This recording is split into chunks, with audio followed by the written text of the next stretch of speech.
Her name was Pebbles Ladime Doe, Dime to those who loved her. In Allendale, South Carolina, Dime's laughter and style made her unforgettable. She was a Black transgender woman, living boldly in a place where acceptance was rare. Friends remember her as a fashionista, always put together, always herself. Dime's life was a daily act of courage, choosing authenticity in a world that tried to erase her. Before the headlines, there was just Dime, a woman with dreams, laughter, and a fierce desire to be seen. Her story begins with her vibrant life, not her tragic end.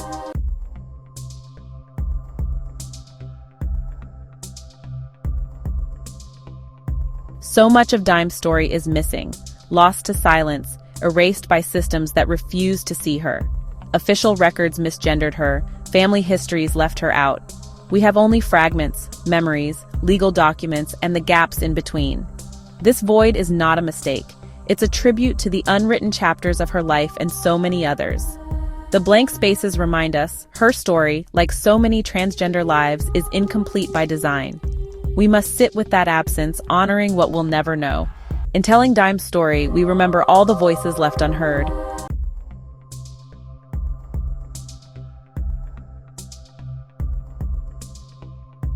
Dime's story is not just Allendale's, it's America's.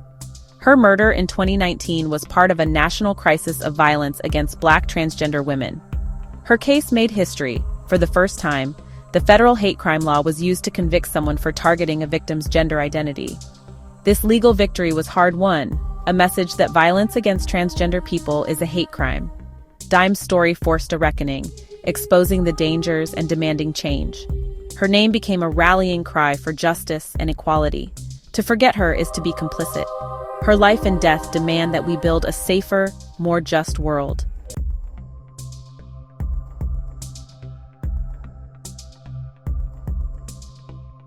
In Allendale, the sun was warm, but Dime lived in its shadows, judgment, fear, and constant vigilance. Every day was a balancing act between being seen and staying safe. She craved simple joys, but tradition and prejudice made them hard to claim. Some streets felt safer, some faces kinder, but the threat was always near. Still, Dime found beauty in small moments: sunsets, laughter, connection. She was both a beacon and a warrior, loving fiercely while guarding her spirit. Visibility brought affirmation, but also risk. Hiding meant safety, but at a cost. This was her reality, a life lived bravely in the light and the shadow.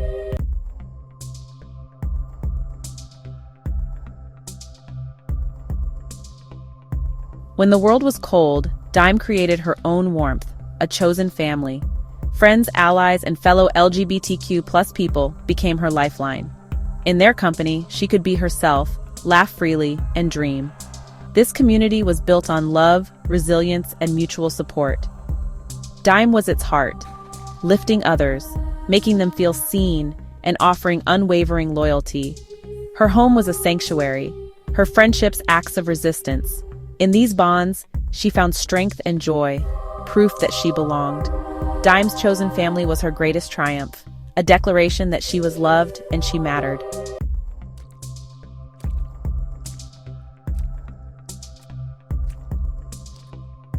For Dime, self-expression was survival. Fashion, hair, and makeup were her tools. Her art, her armor, her declaration of selfhood. In a world that tried to define her, her appearance was one thing she could own. She stood out, refusing to shrink, inspiring others to be seen. Her life was her statement. I am here, I am beautiful, and I will not be erased.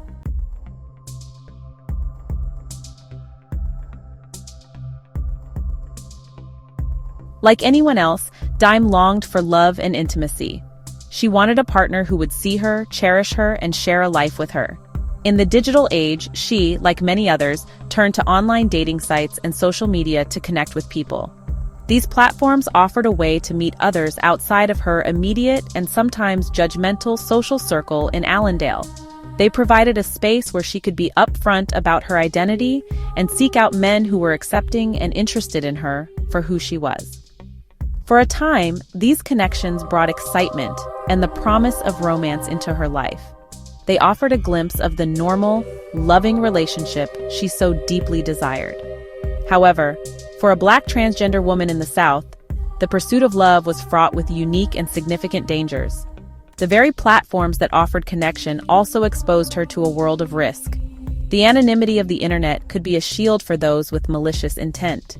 The men she met often wanted to keep their attraction to a transgender woman a secret, shrouded in shame and fear of what others might think. This secrecy created a volatile and dangerous dynamic.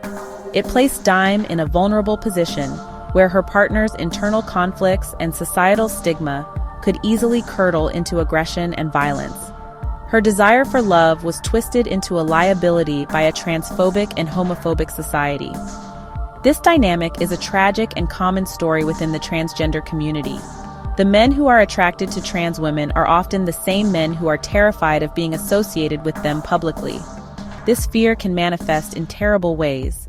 An encounter that begins with the promise of intimacy can quickly turn violent if the man feels his masculinity or reputation is threatened. Dime was navigating a minefield. Every new message, every date was a gamble. She had to constantly assess the risk, trying to read the intentions of men who were themselves struggling with societal prejudice. The search for love became a high-stakes game of trust and survival. The relationship that would ultimately lead to her death began in this complicated space. It started with online messages, a modern courtship ritual that felt both normal and perilous. She was connecting with someone, building a rapport, and hoping for the best. But this connection was built on a fragile foundation, one threatened by the weight of societal judgment and hidden insecurities. The very thing she sought, a loving, intimate connection, became inextricably linked with the danger that lurked in the shadows of a world that refused to fully accept her or the men who loved her. Her pursuit of a universal human need was, for her, a double-edged sword.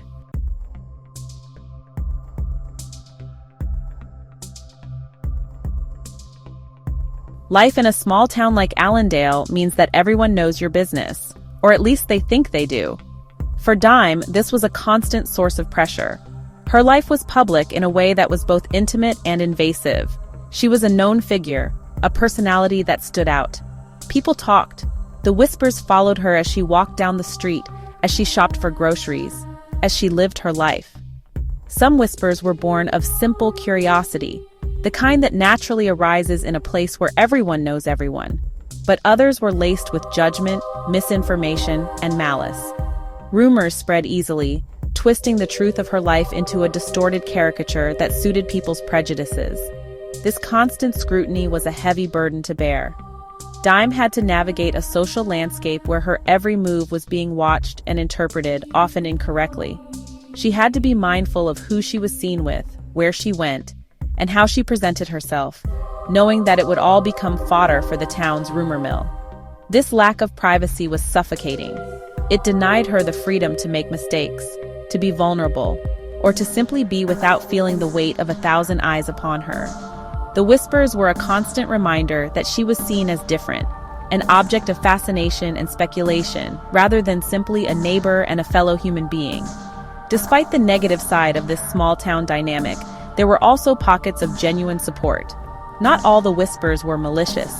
Some people in Allendale accepted Dime for who she was, offering a kind word or a friendly smile that cut through the noise of gossip. These small acts of kindness were lifelines. They were proof that acceptance was possible, even in a place steeped in tradition. Dime cherished these connections. She knew who her true allies were, the people who saw beyond the rumors and recognized the kind, vibrant person she was. These relationships provided a crucial counterbalance to the negativity, offering moments of respite and a sense of belonging. Ultimately, the whispers of Allendale paint a complex picture of Dime's environment. It was a place of contradictions, capable of both cruelty and kindness. The town's small size amplified everything, making both the prejudice and the acceptance more potent. Dime had to learn to live within this ecosystem of whispers, to filter out the poison and hold on to the good. Her story is a powerful illustration of the unique challenges of being visibly different in a small, tight-knit community. The whispers that surrounded her in life would, tragically, grow even louder after her death, as the town and the nation struggled to make sense of what had happened to her.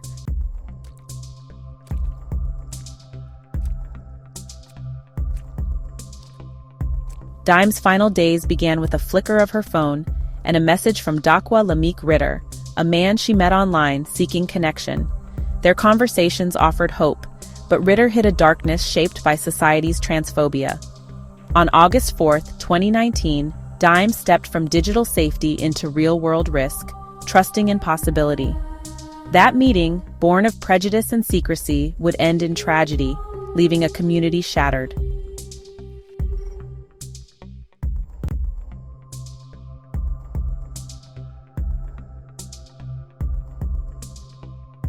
On August 4th, Dime prepared for a night out, her ritual of self-expression and hope. She met Dakwa Ritter stepping into his car, a common act, but for her, one filled with risk. As they drove into the darkness, the atmosphere shifted, and the journey became a descent from hope to danger.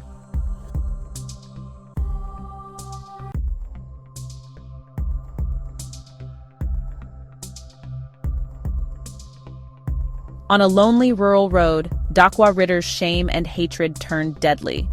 Dime, a proud transgender woman, was targeted for her identity. Ritter pulled out a gun and shot her, leaving her alone in the darkness. The act was not random, it was a hate crime, a brutal reminder of the deadly consequences of transphobia.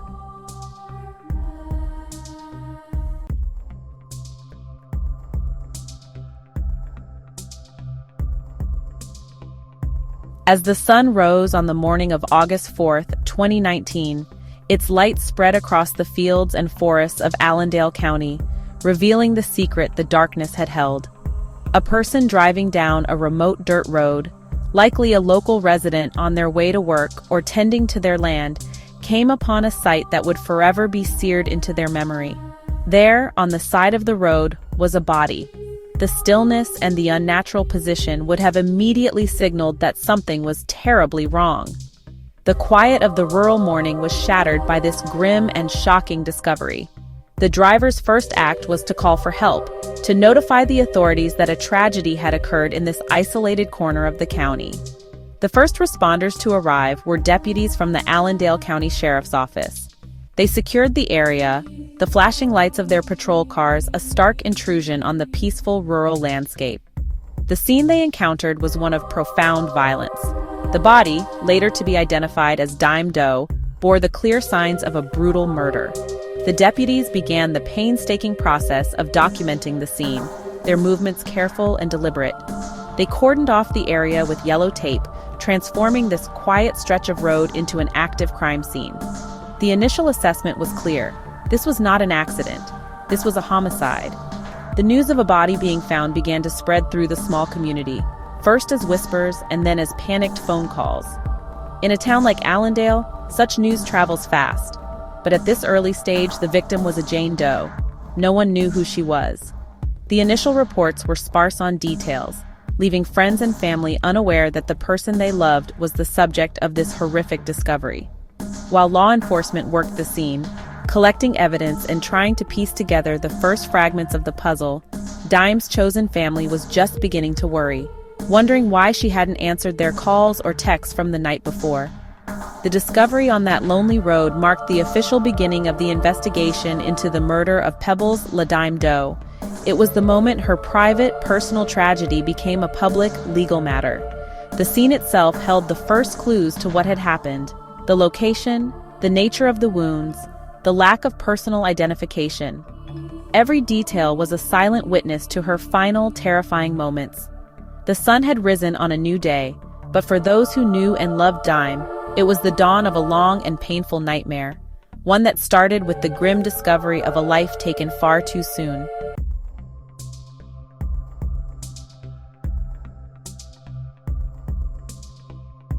In the critical first hours of the investigation, the focus of the Allendale County Sheriff's deputies was on the physical evidence.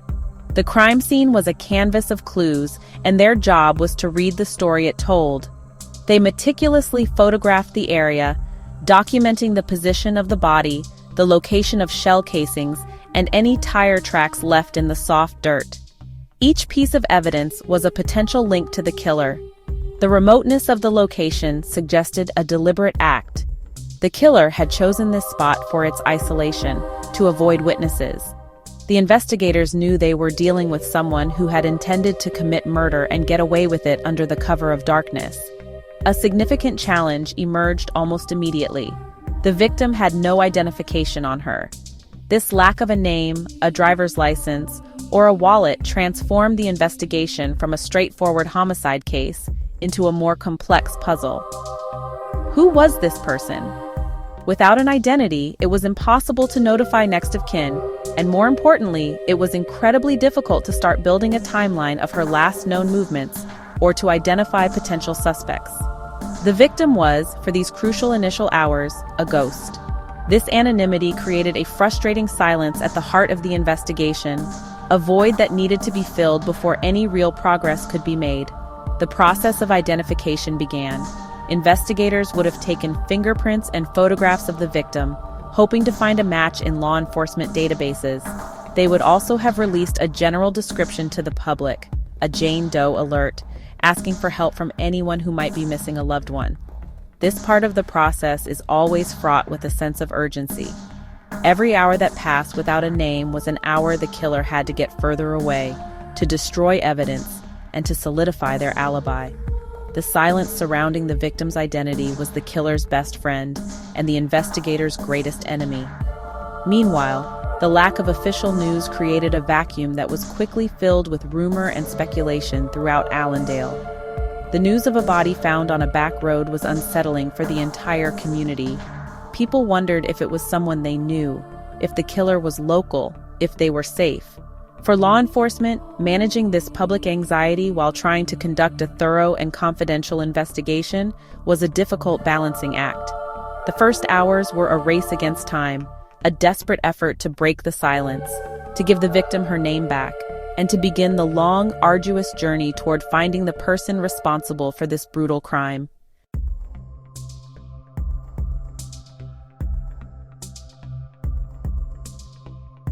Law enforcement finally identified the Jane Doe found on the roadside, using her birth name and misgendering her as male. This mistake erased Dime's true identity, delayed the search, and caused deep pain for her loved ones. Even in death, her identity was not respected, a tragic, all too common injustice for transgender victims.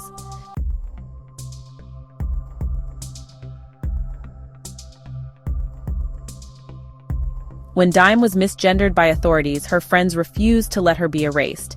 They took to social media, called news outlets, and spoke to anyone who would listen, insisting her name was Pebbles Ladime Doe. Their grief became a powerful demand for justice, uniting the community in vigils and protest. Together, they made sure Dime's life and truth would never be forgotten.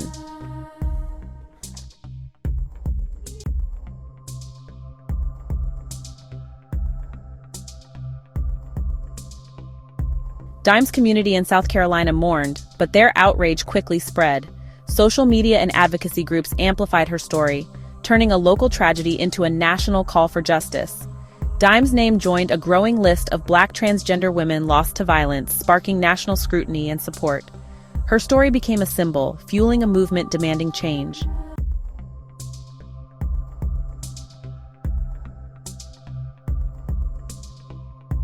As the investigation into Dime's murder progressed, the FBI stepped in, shifting the case from a local homicide to a potential federal hate crime. Their involvement, under the Matthew Shepard and James Byrd Jr. Hate Crimes Prevention Act, brought national attention and hope to Dime's community. For the first time, justice would be sought not just for Dime, but for the motive behind her murder.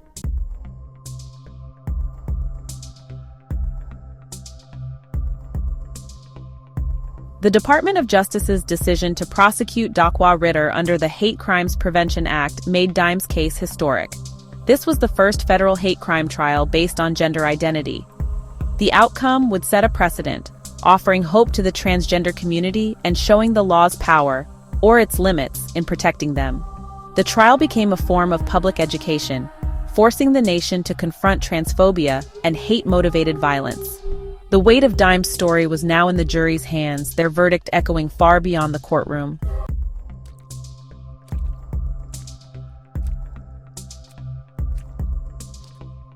Dime's case transformed from local tragedy to a rallying cry, galvanizing a movement for Black transgender rights.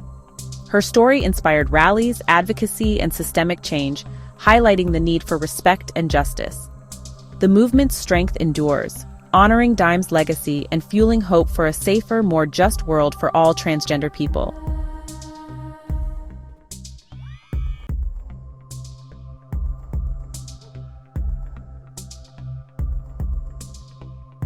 In May 2022, a gavel fell in Columbia, South Carolina, echoing far beyond the courtroom walls. Daqua Lamique Ritter was found guilty of murdering Pebbles Ladime Doe, a historic first under the Matthew Shepard and James Byrd Jr. Hate Crimes Prevention Act. The verdict was a powerful acknowledgement of Dime's value and a rare moment of justice for the trans community. But the echo of that gavel is also a reminder. There's still immense work ahead to ensure true equality.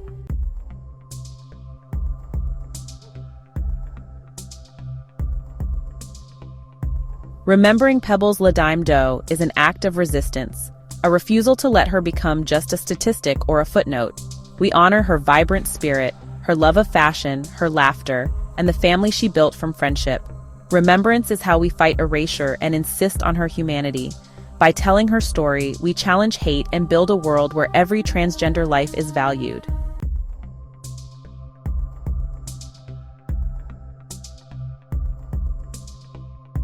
Pebbles Ladime Doe's story is both a tragedy and a beacon of hope. Justice for her killer shows progress, but the journey is far from over. Transphobia and violence persist, and true equality remains distant. Her legacy urges us to keep fighting for justice, compassion, and change, together with unwavering determination.